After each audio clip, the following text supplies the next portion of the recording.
عزیز طلباء و طالبات، السلام علیکم۔ آج ہم اپنے سبق نمبر 3 الدرس الثالث کا آغاز کرتے ہیں۔ اس سے پہلے دعا پڑھ لیتے ہیں۔ ربی اشرح لی صدری ویسر لی امری واحلل عقدۃ من لسانی یفقہوا قولی ربی یسر ولا تعسر وتمم بالخیر۔ اس سبق کو پڑھنے سے پہلے سب سے پہلے اس کے جو الفاظ معنی ہیں ان کو دیکھ لیتے ہیں۔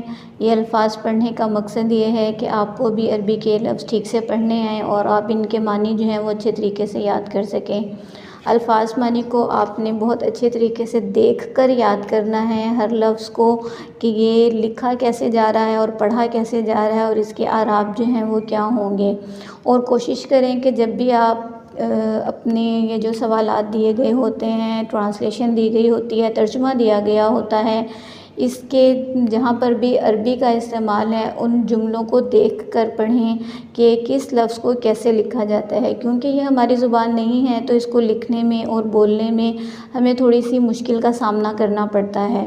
اس لیے ان الفاظ کو بہت توجہ کے ساتھ دیکھیے اور توجہ کے ساتھ پڑھیے کہ یہ لکھنے میں کیسے ہیں اور پڑھنے میں کیسے ہیں، اور اعراب لگانے کی پوری کوشش کیجیے کہ اعراب لازمی لگائیں۔ اگر آپ اعراب نہیں لگائیں گے تو آپ کو صحیح لفظ پڑھنا نہیں آئے گا، اور جب پڑھنا نہیں آئے گا تو لکھنے میں لازماً کوئی نہ کوئی غلطی ہو جائے گی اور آپ کا یاد کیا ہوا آپ کو کوئی فائدہ نہ دے گا۔ عندہ، پاس، بینہ، درمیان، بنایا، عمارت، داخل، اندر، حمام، غسل خانہ، مرحاض، بیت الخلاء، شمال، بائیں، نافذہ، کھڑکی، جارٌ، پڑوسی، مکتب المدیر، محتمم صاحب کا دفتر۔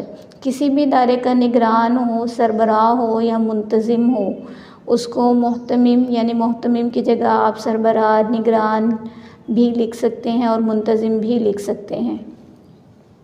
امامہ سامنے، وراء پیچھے، خلفہ پیچھے، یمین دائیں، خارجٌ باہر۔ وراء اور خلفہ دونوں کے معنی جو ہیں وہ پیچھے ہیں، اور اردو میں بھی پیچھے لفظ کو غور سے دیکھیے کہ لکھا کیسے جا رہا ہے۔ پہ اور یہ جو تھوڑی سی گلائی آئی ہے یہ یا کے لیے آئی ہے، اس کے بعد یہ تھوڑا سا چے بنا ہے، اور چے کا یہ اوپر کا حصہ بنانے کے بعد تھوڑی سی لائن آپ آگے لے کر آئیں گے اور چے کی حد سے نکلنے کے بعد اس کی یہ دو چشمی ہے بنائیں گے، اس کے بعد نیچے یا آ جائے گا۔ پے کے نقطے اوپر آئیں گے، باقی یہ اور چھ، یعنی یہ چے اور دو چشمی ہے مل کے چھ کا لفظ بنا، پیچھے۔ اس کو توجہ سے لکھیے گا، غور سے دیکھیے گا، اور اس کے ساتھ چاہے آپ پینسل سے لکھ کر دیکھ لیں تاکہ آپ کو اندازہ ہو جائے کہ آپ لفظ ٹھیک لکھ رہے ہیں یا نہیں لکھ رہے۔ الدرس الثالث، سبق نمبر 3، عندہ۔ عندہ کا مطلب ہوتا ہے پاس، جیسے ابھی ہم نے الفاظ معنی میں پڑھا، عندہ معنی پاس۔ انا عند الباب، میں دروازے کے پاس ہوں۔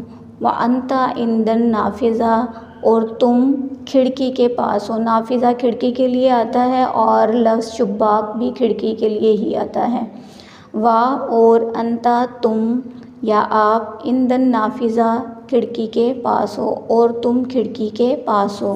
وخالد، اور خالد عند پاس ہے، سبورہ بورڈ کے یا تختہ سیاہ کے، خالد بورڈ کے پاس ہے۔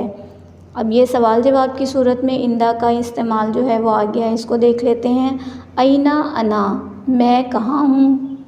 انت عند الباب، تم دروازے کے پاس ہو۔ این انت، تم کہاں ہو۔ انا عند النافذہ، میں کھڑکی کے پاس ہوں۔ این خالد، خالد کہاں ہے۔ خالد بین السبورہ، خالد بورڈ کے پاس ہے۔ اب یہاں پر تھوڑا سا غور کر لیجئے کہ عندہ کے استعمال میں تھوڑی سی جو ایک بات ہے اس کو ہم دیکھ لیتے ہیں۔ عند الباب، اب آپ یہاں پر دیکھیے کہ عندہ کے ساتھ جس چیز کا ہم تعلق جوڑ رہے ہیں، جیسے پاس کے ساتھ ہم دروازے کا تعلق جوڑ رہے ہیں، تو لکھنے میں اس باب کے ساتھ الف اور لام جو ہے اس کا اضافہ ہم کریں گے، اور باب کے آخری حرف کے نیچے ہم زیر لگائیں گے، عند الباب۔ لیکن جب ہم اس کو پڑھیں گے وقف کے ساتھ تو عند الباب پڑھا جائے گا، لیکن لکھنے میں عند الباب ہی آئے گا۔ بالکل اسی طریقے سے عند النافذتی، تا کے نیچے زیر آئے گی اور نافذہ کے ساتھ الف اور لام کا اضافہ کیا جائے گا۔ بالکل اسی طرح عند الصبورہ، عند صبورہ، الف اور لام بولنے میں نہیں آئیں گے لیکن لکھنے میں آئیں گے، اور یہ تا کے نیچے جو زیر ہے یہ بھی لکھنے میں آئے گی، بولنے میں ہم اس کو وقف کر کے بولیں گے عند الصبورہ۔ اب ہم بینہ کا استعمال دیکھ لیتے ہیں۔ بینہ کا معنی ہے درمیان۔ خالد بین عابد و محمود، خالد عابد اور محمود کے درمیان ہے۔ انت تم بینہ درمیان ہو ہلال و جمال، ہلال اور جمال کے، تم ہلال اور جمال کے درمیان ہو۔ انا بین حامد و سعید، میں حامد اور سعید کے درمیان ہوں۔ وسالم بین شریف و جمیل، سالم شریف اور جمیل کے درمیان ہے۔ این خالد، خالد کہاں ہے؟ خالد بین عابد و محمود، خالد عابد اور محمود کے درمیان ہے۔ این انت، تم کہاں ہو؟ انا بین ہلال و جمال، میں ہلال اور جمال کے درمیان ہوں۔ این انا، میں کہاں ہوں؟ انت بین حامد و سعید، تم حامد اور سعید کے درمیان ہو۔ اب اس کے استعمال کو بھی دیکھ لیجئے کہ بینہ سے پہلے جو لفظ آئے گا، جس نام کا ہم استعمال کریں گے، اس کے آخری حرف کے اوپر پیش، اور بینہ کے بعد جو اسم کا استعمال ہم کریں گے ان کے آخری حرف کے نیچے زیر آئے گی، جو ہمیں مفعول کا ہونا کے بارے میں بتائے گا کہ جس چیز کے بارے میں یا جس شخص کے بارے میں ہم تذکرہ کر رہے ہیں وہ کہاں ہے۔ خالد جو ہے وہ کہاں ہے؟ خالد عابد اور محمود کے درمیان ہے، یعنی خالد کے بارے میں ہم بات کر رہے ہیں تو اس کے نام کے اوپر پیش آئے گی، اور جن کے درمیان وہ موجود ہے، جس جگہ وہ موجود ہے وہاں پر کیا آئے گا؟ ان ناموں کے نیچے زیر کا استعمال کیا جائے گا۔ یا مختصراً آپ اس کو اس طریقے سے یاد کر لیں کہ بینہ سے پہلے جس اسم کا استعمال ہوگا اس کے اوپر پیش، اور بینہ کے بعد جو اسم استعمال کیے جائیں گے ان کے نیچے زیر لگائیں گے ہم۔ اس کو دوبارہ دیکھ لیتے ہیں۔ خالد بین عابد و محمود، میں نے اس کو وقف کے ساتھ پڑھا تھا اور اب میں نے اس کو تنوین کے ساتھ پڑھا ہے، زیر کے ساتھ پڑھا ہے۔ خالد بین عابد و محمود، خالد عابد اور محمود کے درمیان ہے۔ بینہ سے پہلے پیش اور بینہ کے بعد والے الفاظ کے نیچے آخری حرف کے نیچے زیر آئے گی۔ این انت بین ہلال و جمال، تم ہلال اور جمال کے درمیان ہو۔ انا بین حامد و سعید، میں حامد اور سعید کے درمیان ہوں۔ وسالم بین شریف و جمیل، اور سالم شریف اور جمیل کے درمیان ہے۔ این خالد، خالد کہاں ہے؟ خالد بین عابد و محمود، خالد عابد اور محمود کے درمیان ہے۔ این انت، تم کہاں ہو؟ انا بین ہلال و جمال، میں ہلال اور جمال کے درمیان ہوں۔ این انا، میں کہاں ہوں؟ انت بین حامد و سعید، تم حامد اور سعید کے درمیان ہو۔ ابھی ہم نے پڑھا تھا اندہ کا استعمال اور اس کے بعد ہم نے پڑھا بینہ۔ اب ہم دیکھیں گے امامہ سامنے، وراء پیچھے۔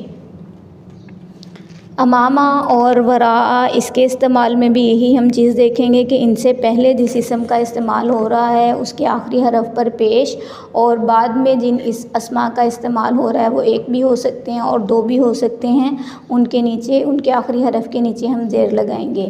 زید امامہ خالد، زید خالد کے سامنے ہے۔ ومحمود امامہ سعید، اور محمود سعید کے سامنے ہے۔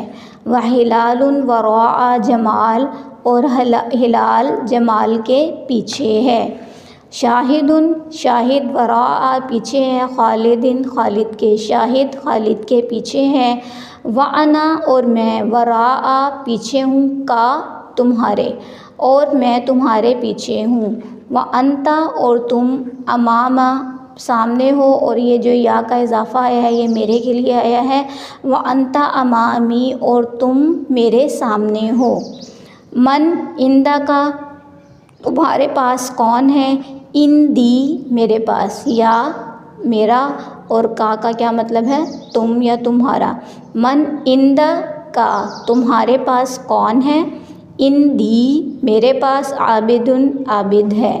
من وراءک تمہارے پیچھے کون ہے، انت ورائی تم میرے پیچھے ہو، میرے پیچھے، یا یہاں کا جو استعمال ہوا ہے یا کا وہ میرے کے لیے ہوا ہے، انت ورائی تم میرے پیچھے ہو، من امامک تمہارے سامنے کون ہے، شاہد امامی شاہد میرے سامنے ہے، من امام خالد خالد کے سامنے کون ہے، زید امام خالد زید خالد کے سامنے ہے، من وراء الباب دروازے کے پیچھے کون ہے، سعید وراء الباب سعید دروازے کے پیچھے ہے۔ یہاں ہمارا سبق مکمل ہوا۔ آپ نے بھی بالکل اسی طریقے سے اس کی ریڈنگ کرنی ہے، اس کے جملوں کو عربی میں پڑھنا ہے اور پھر اس کا اردو میں ترجمہ کرنا ہے۔ اگر آپ یہ اس کو اچھے طریقے سے کریں گے تبھی آپ اس کی مشق کو اچھے طریقے سے کر سکیں گے اور آپ کو تبھی وہ یاد بھی رہے گی اور تبھی آپ کو لکھنا بھی آئے گا، اور جب آپ کو لکھنا آئے گا تو غلطی کی گنجائش جو ہے وہ کم ہو جائے گی اور آپ کے لیے اس کو یاد کرنا آسان ہو جائے گا۔ اب ہم اس کی مشق کی طرف آ جاتے ہیں۔ ہمارا پہلا سوال ہے، عربی میں ترجمہ کریں۔ یہ آپ کے ہفتہ سوم ویک 3 کا کام ہے جو کہ آپ نے کاپی میں بھی کرنا ہے اور کتاب میں بھی کرنا ہے۔ جو بچے اس کو کر چکے ہیں وہ اس کو اچھے طریقے سے یاد کریں اور کیا ہوا کام جو ہے وہ وقت پر چیک کروا دیں۔ سوال نمبر 1، عربی میں ترجمہ کریں۔ میں اپنے والد کے پاس ہوں، انا عند والدی شاگرد استاد کے سامنے ہے، تلمیذ امام استاذ، محمود شاہد اور خالد کے درمیان ہے، محمود بین شاہد و خالد۔ آپ کی آسانی کے لیے میں ان کو بغیر وقف کے پڑھ رہی ہوں تاکہ آپ کے لیے اس کو یاد کرنا آسان ہو جائے۔ شاہد محمود کے پیچھے ہے، شاہد وراء محمود۔ میرا مدرسہ مسجد کے سامنے ہے، مدرستی امام المسجدی، مدرستی میرا مدرسہ، امامہ سامنے ہے، مسجدی مسجد کے۔ جمیل تم کہاں ہو، این انت یا جمیل، این کہاں ہو، انت تم، یا جمیل اے جمیل، اے جمیل تم کہاں ہو۔ اس کے اندر اس جملے کو ہم ایک اور طریقے سے بھی لکھ سکتے ہیں کہ اس میں یا جمیل آپ پہلے لکھ لیں اور این انت بعد میں لکھ لیں، جیسے یا جمیل این انت۔ اگلا جملہ ہے ہمارے پاس، جناب میں آپ کے سامنے ہوں، یا سیدی انا امامک۔ جیسے ہم کسی کو مخاطب کرنے کے لیے مختلف الفاظ کا استعمال کرتے ہیں، کسی کو پکارنے کے لیے مختلف الفاظ کا استعمال کرتے ہیں، جیسے کوئی ہم سے بڑا ہو تو ہم کہہ دیتے ہیں چچا جان، یا عام طور پر انکل، تو یا بھائی، اس طرح کے الفاظ کا استعمال کرتے ہیں۔ تو بالکل اسی طریقے سے یہاں پر جناب کے لیے ہم نے لفظ استعمال کیا ہے یا سیدی، اے میرے محترم، ٹھیک ہے۔ نیکسٹ سینٹینس دیکھ لیتے ہیں، بھائی جان مسجد کہاں ہے، یا اخی این مسجد، اے میرے بھائی مسجد کہاں ہے، مسجد آپ کے سامنے ہے، مسجد امامہ کا، مسجد امامہ سامنے، کا آپ کے، مسجد آپ کے سامنے ہے۔ یہاں ہمارا سوال نمبر 1 مکمل ہو گیا۔ سوال نمبر 2 شروع کرتے ہیں۔ سوال نمبر 2 ہے، اردو میں ترجمہ کریں۔ خالد خلف الجدار، خالد دیوار کے پیچھے ہے، الحدیقۃ امام البیت، باغ گھر کے سامنے ہے، مکتب المدیر امام المکتبہ، سربراہ کا دفتر کتب خانے کے سامنے ہے، یا محتمم صاحب کا دفتر کتب خانے کے سامنے ہے، الاستاذ بین الطلاب، استاد طلباء کے درمیان ہے، بیتی وراء ھذا الشارع، میرا گھر اس سڑک کے پیچھے ہے۔ ھذا کو ہم نے اسم اشارہ قریب کے لیے استعمال کیا، اس لیے یہاں پر ہم اس کا استعمال کر رہے ہیں، یعنی یہ کے معنوں میں۔ المدرسۃ وراء تلک البناء، مدرسہ اس عمارت کے پیچھے ہے۔ الخادم داخل الغرفہ، خادم کمرے کے اندر ہے۔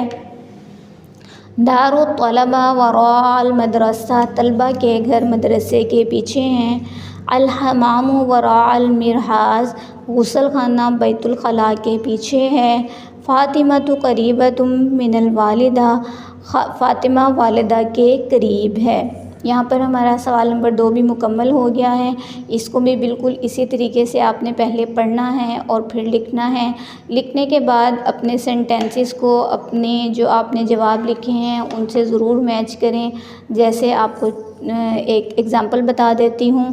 آپ یہاں پر لکھ رہے ہیں الخادم داخل الغرفہ، خادم کمرے کے اندر ہے، تو فوراً چیک کیجئے کہ کمرے کے لیے یہاں پر لفظ کیا آیا ہے، غرفہ، اور اندر کے لیے کیا لفظ استعمال ہوا ہے، داخل۔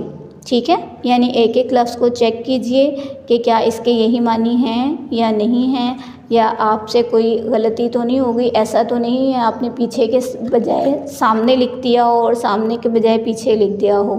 اس چیز کا تھوڑا سا احتیاط کیجئے اس میں، اور لکھنے کے بعد اپنے ہی لکھے ہوئے کو چیک ضرور کیجئے کہ آپ نے اس کو ٹھیک کر لیا یا نہیں کر لیا۔ جیسے یہاں پر وراء، بہینہ، امامہ کا تذکرہ ہو رہا ہے تو فوراً الفاظ معنی میں دیکھیے کہ وراء کا معنی کیا ہے۔ اگر آپ نے پیچھے لکھا ہے تو واقعی اس کا معنی پیچھے ہی ہے، یا آپ نے غلطی سے یہاں پر اس کا معنی سامنے تو نہیں لکھ دیا۔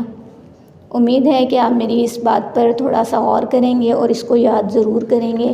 وقت پر یاد کیجئے اور وقت پر لکھیے۔ جو کام وقت پر کیا جائے وہ انشاءاللہ ضرور یاد رہتا ہے۔ جن بچوں کو یاد ہے وہ اس کو ایک دفعہ دوبارہ کھول کر ضرور پڑھیں تاکہ یہ آپ کو دیر تک یاد رہے۔